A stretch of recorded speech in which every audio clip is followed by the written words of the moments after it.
quisiera agradecer a la dirección, al directorio de esta prestigiosa Universidad de La Habana, y agradecer a la Unión de Jóvenes Comunistas, a la Organización de la Juventud Palestina y a ustedes los presentes, todos por su nombre y por lo que representa.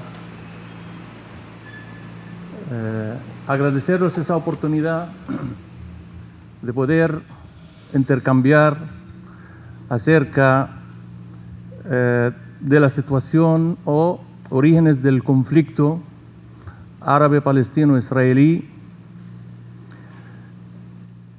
pero tiene una importancia por las circunstancias históricas que está atravesando nuestra causa, donde el pueblo palestino, principalmente en Gaza, está librando una epopea legendaria de firmeza y resistencia, con su sangre, con su carne, con su hueso, y no manifiesta ningún signo ni de rendición, ni de debilitamiento, ni de rechazar o culpar a la resistencia del dolor que está pasando, sino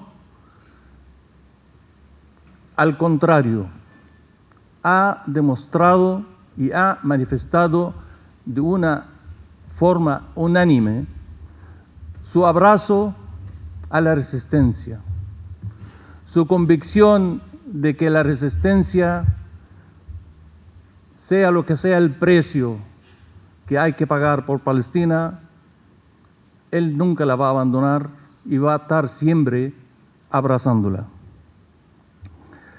Antes de comenzar a hablar, primero quiero agradecer también a Cuba, al pueblo de Cuba, la Revolución Cubana, el Partido Comunista de Cuba, porque realmente ha sido el país que más ha apoyado a la causa palestina, a pesar de todas las dificultades, a pesar de todos los obstáculos y del bloqueo criminal, comercial, financiero, económico impuesto sobre Cuba desde hace más de 6 décadas.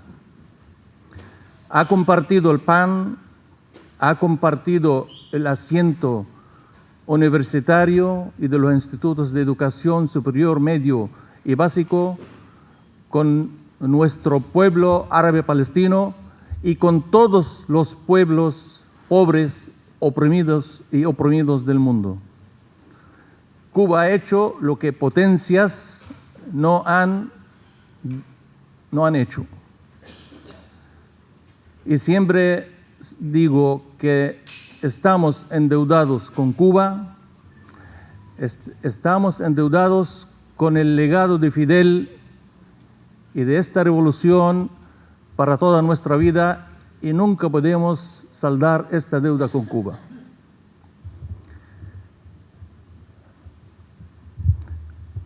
Para empezar con el tema, yo lo que voy a tratar de decir algunos apuntes o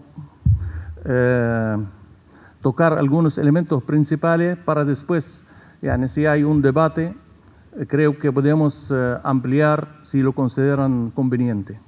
Porque hablar de los orígenes del conflicto es un tema muy amplio. Yo no voy a decir complicado, porque la historia ahí está. La historia verdadera, todo el mundo la puede acceder y conocerla, pero es amplia y voy a tratar de sintetizar. Y quiero basarme para tratar este tema y tocar este tema, cómo entendemos las raíces de este enfrentamiento, de este conflicto. A nuestra consideración, esto tiene raíces inmediatas o directas hace casi 140 años, cuando en 1880 hasta 1882 empiezan a llegar las primeras olas de colonos con pensamiento del sionismo, pensamiento sionista, pensamiento de colonizar para después ampliarse y controlar y ocupar el territorio palestino.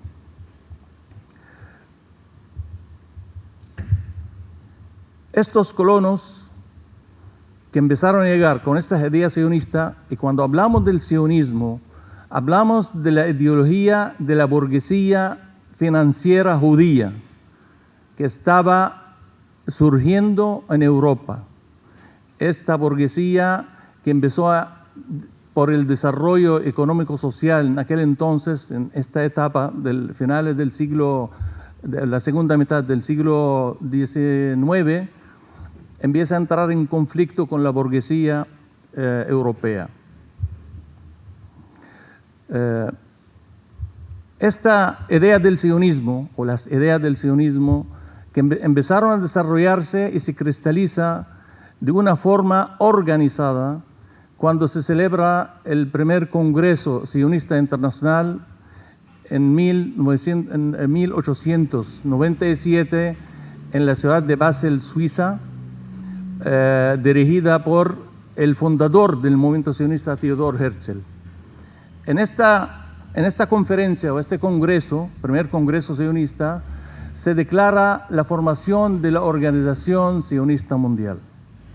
Este es un punto, una historia, una fecha muy importante en el proyecto, en el desarrollo del proyecto del sionismo futuro. Y siempre cuando decimos sionismo, distinguimos entre sionismo y judaísmo, porque el judaísmo es una religión.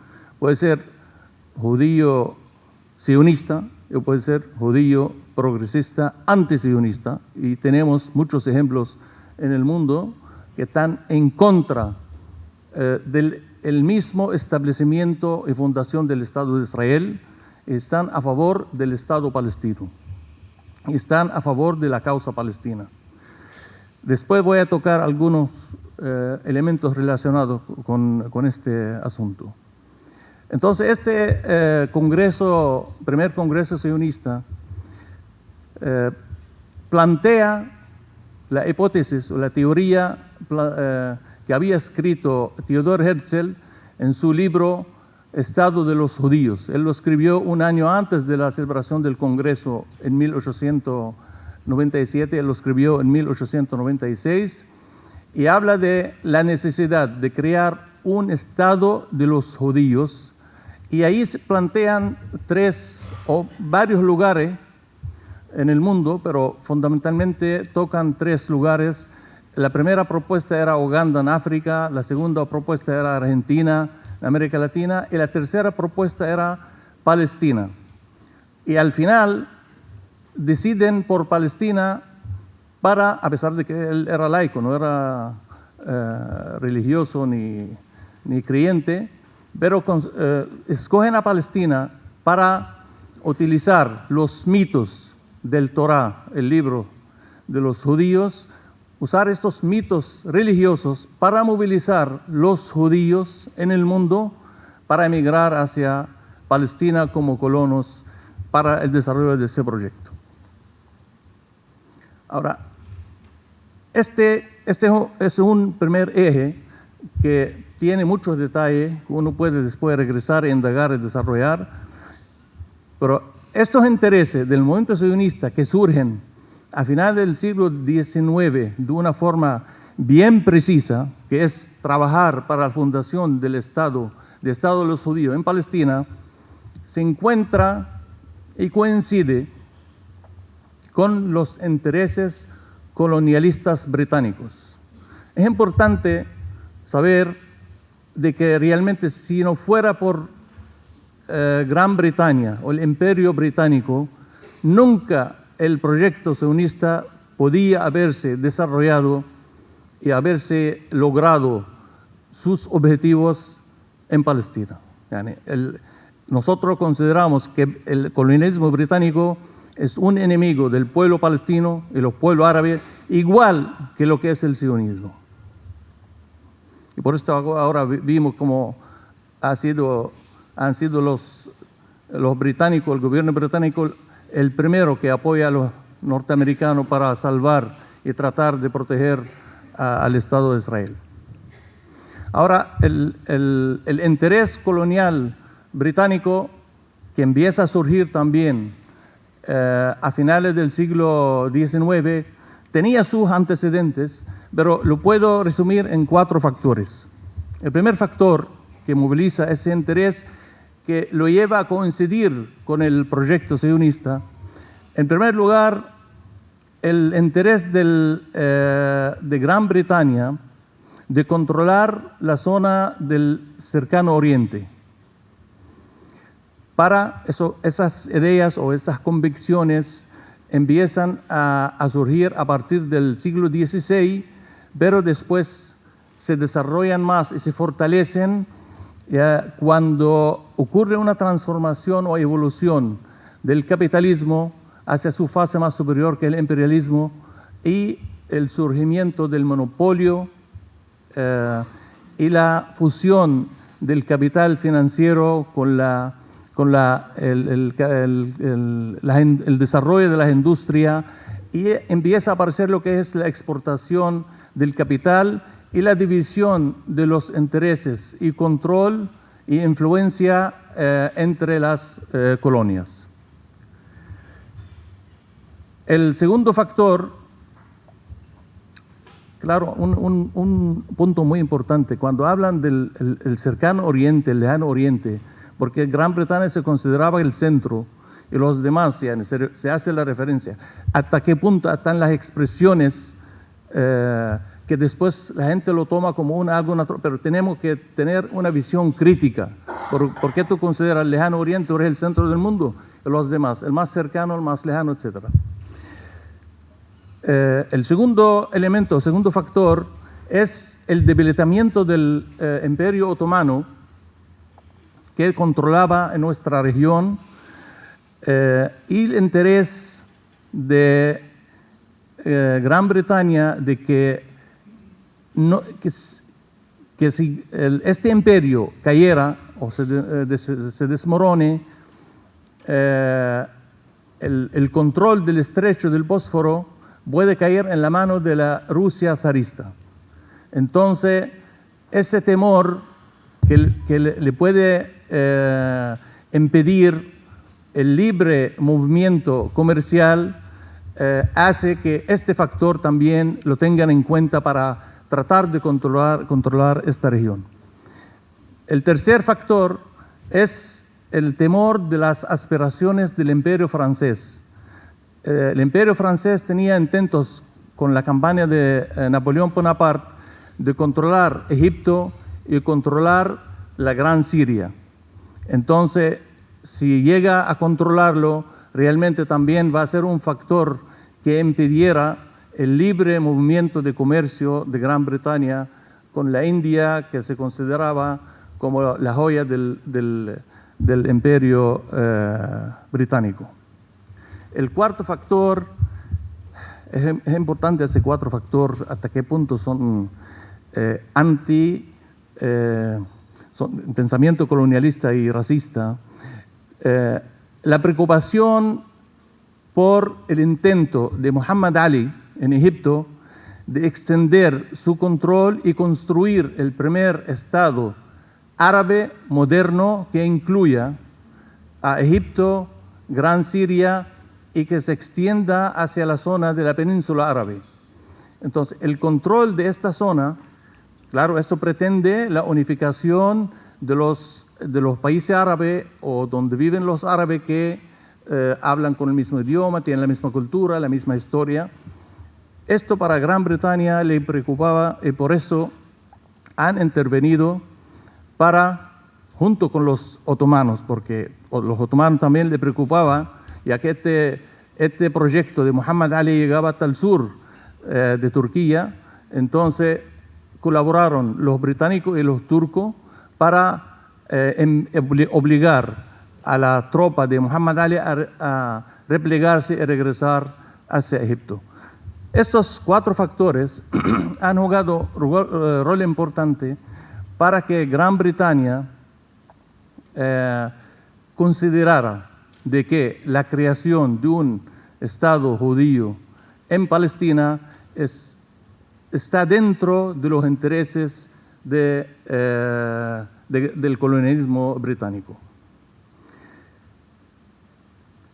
Claro, esto también lo ha confirmado el que era canciller de Britania en aquel tiempo, Palmerston, el Vincoste Palmerston, cuando consideraba que no se debe permitir, es prohibido que haya un reinado o un Estado árabe que una esta región bajo el concepto de la nación árabe.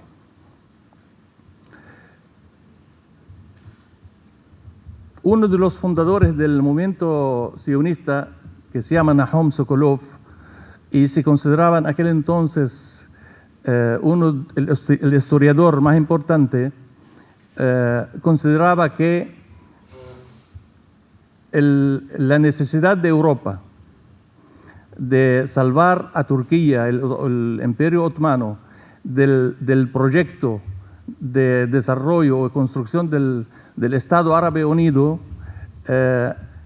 llevó a que el futuro de Palestina o la zona de Palestina tiene que ser manejado y tratar de preparar todo lo necesario para que esta zona no cayera en manos de una otra fuerza que no sea los británicos. Entonces ahí vemos que estos elementos han llevado a una coincidencia, encuentro de los intereses del movimiento sionista naciente, la Organización Sionista Mundial, y el colonialismo británico. Ya para los primeros años, después que se empieza la Primera Guerra Mundial y se ve que el Imperio Otomano ya se está perdiendo y está debilitado, y que se consideraba, lo llamaban el hombre enfermo de Europa, se firma un pacto secreto de Sykes-Picot entre Francia, Britania, y con la participación de Rusia zarista y Italia. Por medio de ese acuerdo que fue firmado a principios del año 1916, se prepara repartir esta zona donde tenía control el Imperio Otomano entre Francia y Gran Bretaña, y también le toca lo que le dicen Armenia Occidental a Rusia zarista, y una parte del sur de Turquía, el Anadol, para Italia. Claro, este pacto secreto fue anunciado y publicado por el gobierno bolchevique en noviembre de 1917, porque era secreto hasta que los bolcheviques lo han descubierto y lo han denunciado, publicado. Ahora, el año siguiente, en 1917, viene lo que es la promesa de Balfour. La promesa de Balfour no tiene ningún valor legal ni valor jurídico, porque ha sido una carta dirigida el que era canciller de Britania, Arthur Balfour, al Lord Rothschild, que era británico judío, de los lords influyente y potente en Britania, donde promete el establecimiento de un hogar nacional para los judíos en Palestina. El término hogar nacional no tiene ninguna definición jurídica a nivel internacional.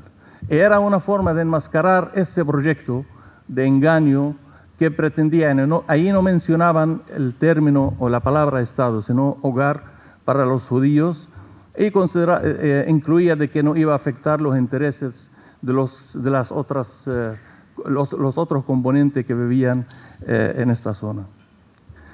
Entonces, la promesa de Balfour realmente representaba el compromiso del colonialismo británico, del imperio británico, de impulsar todas las condiciones y requerimientos para la fundación del Estado de Israel en Palestina, el Estado de los judíos en Palestina. Y se empieza a movilizar e impulsar la migración de diferentes países europeos hacia Palestina. Para principios del siglo XX, el porciento de judíos en Palestina no superaba el 5%. Y entonces un proyecto de un Estado judío no puede lograrse sin población. Entonces empiezan las olas de migración impulsadas y estimuladas, y a veces usaron también lo que pasó en la Segunda Guerra Mundial relacionado con el llamado Holocausto, que fue muy magnificado, porque hay muchos que critican no que hayan sufrido por los nazis, porque en Europa los nazis han causado la muerte de más de 50 millones, 27 millones de rusos, o de la Unión Soviética, lo que componía la Unión Soviética. Pero exageraron en la cantidad de números de los judíos, y Roger Garudi ha hecho una investigación y consideró que las cifras publicadas de 6 millones no eran ciertas, y otro que se llama Henry Roque también planteó lo mismo. Independientemente de esto, pero esto se usó para impulsar la emigración, y las mayores olas de migración de judíos de Europa hacia Palestina han ocurrido después del año 44, entre el 44 y el 48. Ahora, en esta situación convulsa, Britania preparando el terreno interno en Palestina para que los judíos tengan las posibilidades de infraestructura, posibilidades militares, administrativas, etcétera, para el establecimiento y la fundación del Estado de Israel, se plantea en Naciones Unidas lo que es la resolución de partición de Palestina, un Estado judío y un Estado palestino, árabe. Las cifras son importantes. En ese momento, el porciento de árabes palestinos era alrededor del 68% de lo que viven en territorio palestino, entre el río Jordán y el Mediterráneo. Y los judíos eran alrededor del 32%. Entonces la resolución de partición, para ver hasta qué punto es la injusticia, incluso cuando es injusto plantear la partición, porque esa tierra no le pertenece a ellos, le dan el 56,5% al Estado judío y le dan el 43,5% para el Estado árabe. Claro, eso fue rechazado por los palestinos, por los árabes, y después de esto se empiezan las masacres, a cometer las masacres por parte de las bandas sionistas para obligar a deportar a la población palestina de su territorio. Es importante destacar un dato muy relacionado con los emigrantes. Cuando se declara la resolución 181 de partición de Palestina, el 80% de los judíos, de los 32%, el 80% de ellos no habían nacido en Palestina, habían nacido afuera. Quiere decir que emigrantes lo han traído de afuera y con ellos quieren hacer el Estado, no son mayoría, poseían solo el 7% de propiedad del territorio palestino, el 93% es propiedad del pueblo palestino. Estos elementos son importantes para ver hasta qué punto Naciones Unidas era injusta. Y los países que han votado a favor de la partición también ayudaron a la injusticia. Y aquí cabe destacar de que el representante de Cuba, el profesor Ernesto Diego, ha sido de los 13 países que han rechazado esta resolución. Y él presentó argumentó de una forma, porque era un jurista y profesor de Derecho, argumentó y todos los elementos que no justifiquen que se tomara esta resolución por Naciones Unidas, por la Asamblea General. Pero lamentablemente esta institución es dominada por la fuerza. Las fuerzas poderosas son las que realmente en la mayoría de los momentos de las resoluciones son los que guían y deciden cuál es el contexto de estas resoluciones.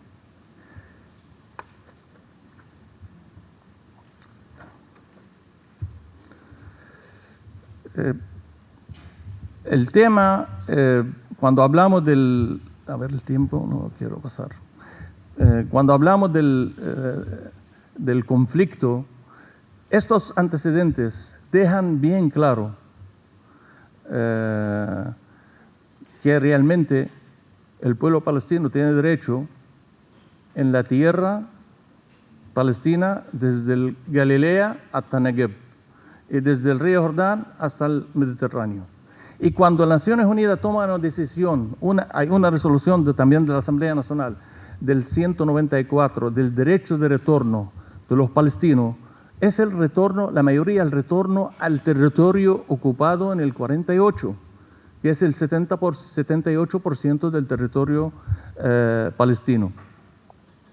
Entonces, ese derecho elemental, sin hablar todavía de establecer un Estado, la capital Jerusalén, etc., ese derecho ha sido negado al pueblo palestino a lo largo de más de 75 años.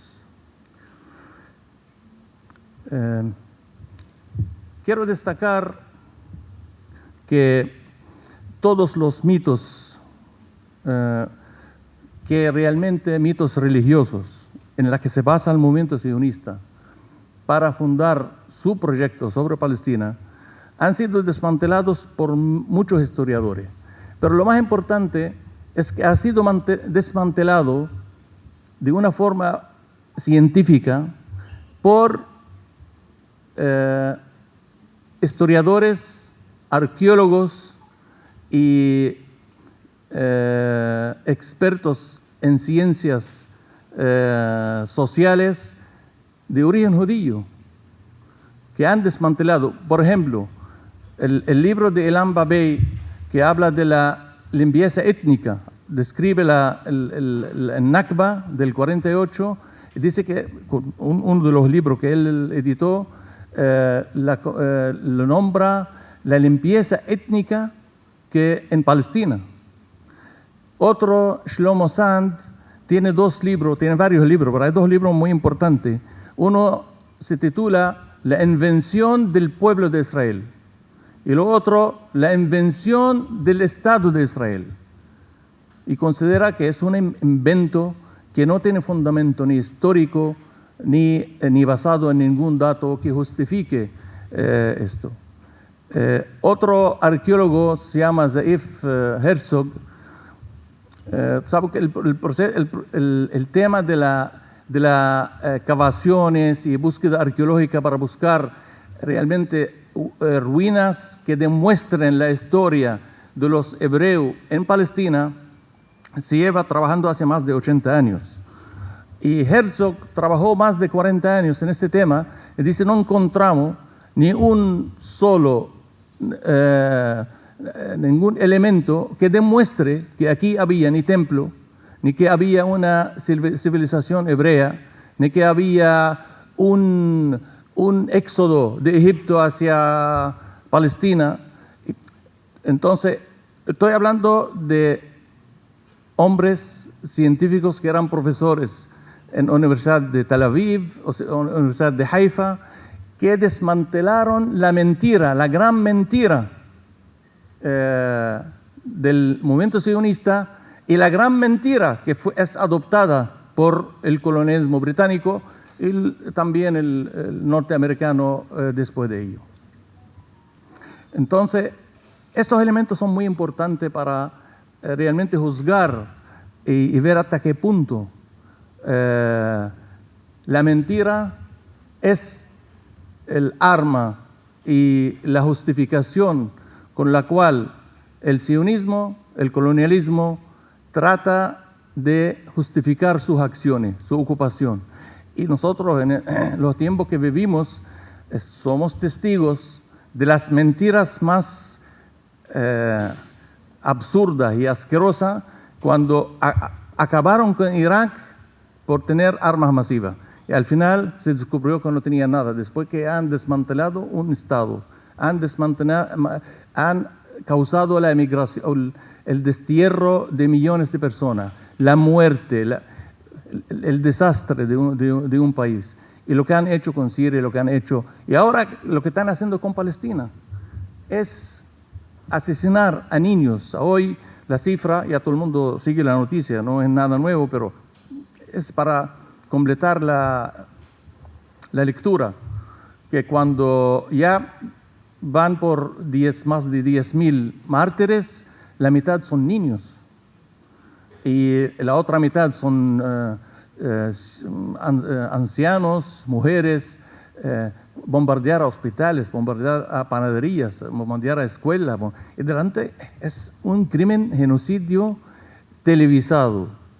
Y sin embargo, Occidente tapa los ojos y considera que el que está amenazado es Israel. Y no son capaces de reconocer lo que está pasando. Este crimen, cuando lo vemos con nuestros ojos, nos demuestra que esta lectura histórica que estamos hablando no son lecturas exageradas ni tergiversadas, porque eso está, yani cada uno puede regresar y revisarlo para convencerse de que realmente esta es la verdadera historia. Hay que tener en cuenta, voy a hacer una última mención para también respetar el tiempo. En 1975, Naciones Unidas, el 10 de noviembre, adopta una resolución considerando al sionismo como una forma de racismo. Y en el año 91, esta resolución es anulada porque fue una condición de Israel para ir a las negociaciones de Madrid. Esta dualidad de Naciones Unidas, como un movimiento que fue aprobado como una forma que representa o adopta una forma del racismo y la discriminación, ya vuelve a cambiar. ¿Qué ha cambiado? No ha cambiado. Los argumentos, ¿han cambiado los argumentos? ¿Han cambiado los datos? Entonces vemos, es otro elemento que demuestra que realmente esta organización, Naciones Unidas, lo que sí necesita una reforma radical para que responda a los intereses de los pueblos.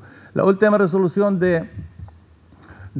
contra el bloqueo, que Cuba, cuando presentó la resolución, tiene 187 votos a favor, y los que están en contra Israel, Estados Unidos. ¿Por qué no se llega?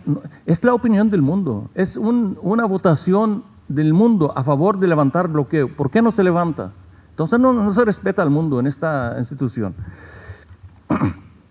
No quiero seguir más, pero quiero la última mención es que, y me alegro que ya está entrando en los discursos de toda la fuerza amiga del pueblo palestino, que el origen del conflicto no empieza en 1967, sino hace 75 años, y si empezó hace 75 años, es porque hay un derecho del pueblo palestino de que esta tierra es de él. Y lo otro, que nuestra lucha no es para recuperar el 22% de Palestina, sino para recuperar los 27.000 kilómetros cuadrados del territorio palestino. Estas dos cifras, 75 años y 27.000 kilómetros cuadrados, deben ser elementos importantes para que todos los amigos de Cuba, de Palestina, cuando se enfoque el discurso de solidaridad, lo tengan en cuenta como parte de la verdad histórica que no puede ser ni enmascarada, ni olvidada, ni tapada por ninguna fuerza, sea lo que sea. Muchas gracias.